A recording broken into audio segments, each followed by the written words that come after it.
Dentro desse panorama da vulgarização do feminismo, constata-nos que a mulher passou a fumar publicamente como glamour, graças à atriz Bette Davis, que fumou pela primeira vez no cinema e inspirou muitas no mundo inteiro, que acharam elegante vê-la tragar na tela. E a mulher passou a cultivar vícios e transtornos de comportamento que antes só pertenciam à masculinidade.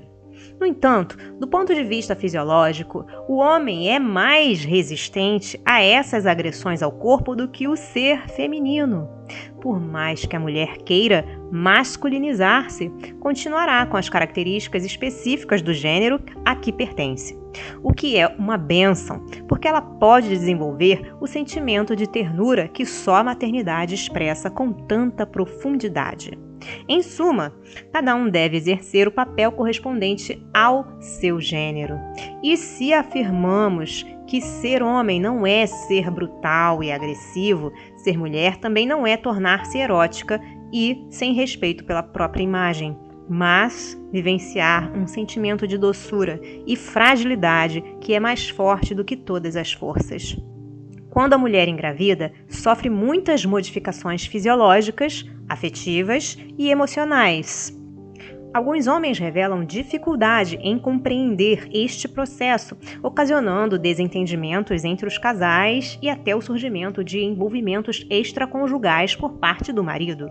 Se o companheiro é um espírito que já reencarnou algumas vezes na condição feminina, experimentando inclusive a maternidade em algumas dessas encarnações, terá mais facilidade em se posicionar com equilíbrio e compreensão.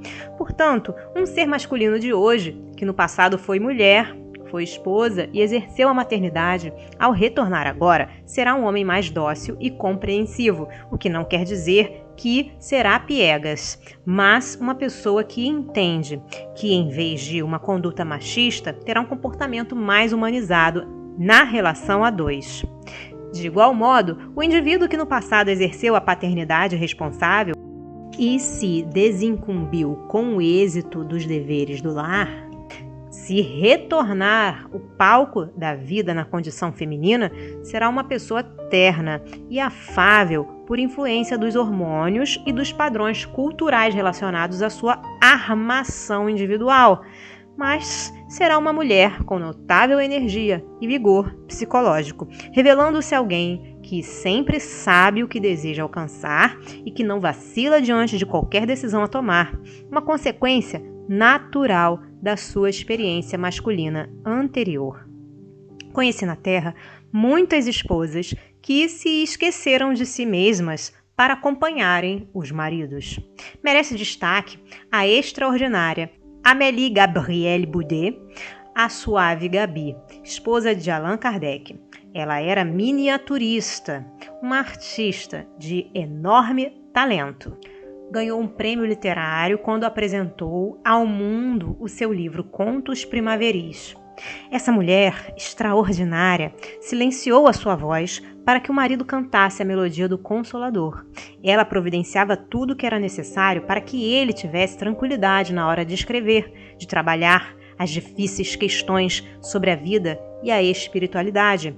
Era a sua assessora, a sua carinhosa secretária, prosseguindo com a divulgação da doutrina espírita depois da morte do marido, a fim de preservar o patrimônio do espiritismo, tal qual havia sido organizado por ele, na condição de codificador, oferecendo os direitos autorais que passaram a pertencer-lhe à União Espírita Francesa. Certo dia eu exaltava a mulher numa palestra e dizia, entusiasmado, atrás de todo homem notável, sempre há uma mulher admirável, uma mulher grandiosa. Ouvindo esta afirmação, a nossa mentora espiritual, Joana de Ângeles, que foi mulher pelo menos nas 4 últimas encarnações, acercou-se de mim e retrucou-me. A sua frase é um excelente conceito machista. Por que a mulher tem que estar atrás de um grande homem? Fui tomado de grande surpresa pela colocação da benfeitora. Eu pensei que estava elogiando a mulher e descobri naquele momento que o machismo estava embutido no meu inconsciente. Para escapar da repreensão, eu decidi utilizar uma estratégia.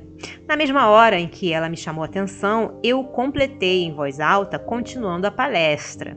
E essa mulher notável, saindo de trás do homem, passa para o seu lado, depois para frente, por fim, arrasta-o para voos mais altos.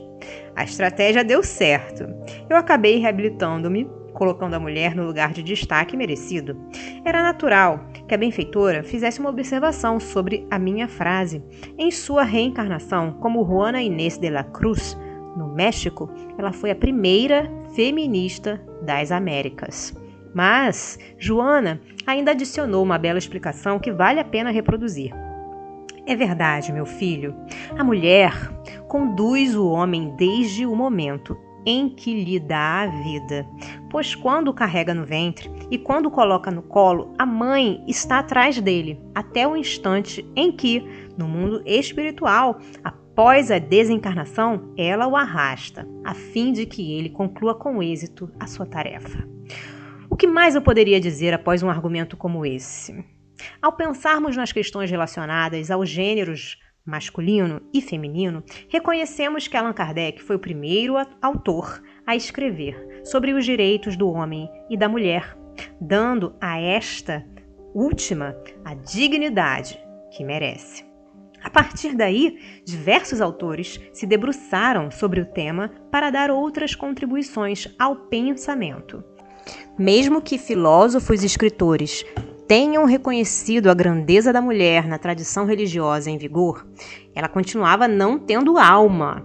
Esta concepção podia ser encontrada na tradição católica, que afirmava que a mulher e o negro eram destituídos de alma, razão pela qual a escravidão era tida como um fenômeno normal, com a sua legitimidade amparada no texto bíblico.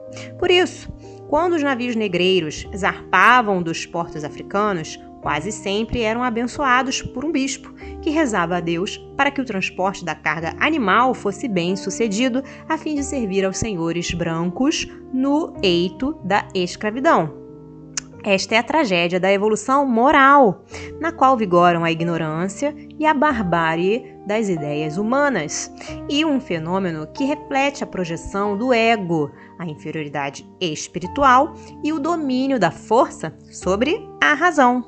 É estarrecedor como tudo isso durou quase 4.000 anos. E toda vez que a mulher tentou reagir a esses princípios, utilizando a sua polaridade masculina para o enfrentamento do preconceito, o seu ânimos foi esmagado pelas convenções sociais.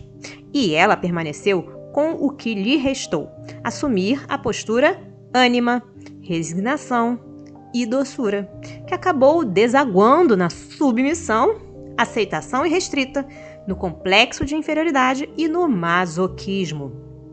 Até o final dos anos 1950, eu testemunhei a época em que a mulher, que sofria em silêncio o despotismo do marido, era considerada uma mártir generosa, uma pessoa heróica e digna de todos os aplausos da sociedade. Quando uma mulher como essa passava em um lugar qualquer da minha cidade, os moradores diziam: "Coitada, é uma mártir. Vocês precisam ver os filhos e o marido que ela tem." E a mártir ficava feliz da vida, porque estava carregando a sua cruz, que era o seu único papel na terra. Por isso a mulher gostava de ser crucificada. Ela já andava com uma cruz ao lado para que, quando fosse necessário, colocar nos ombros, a fim de que pudesse sofrer resignadamente.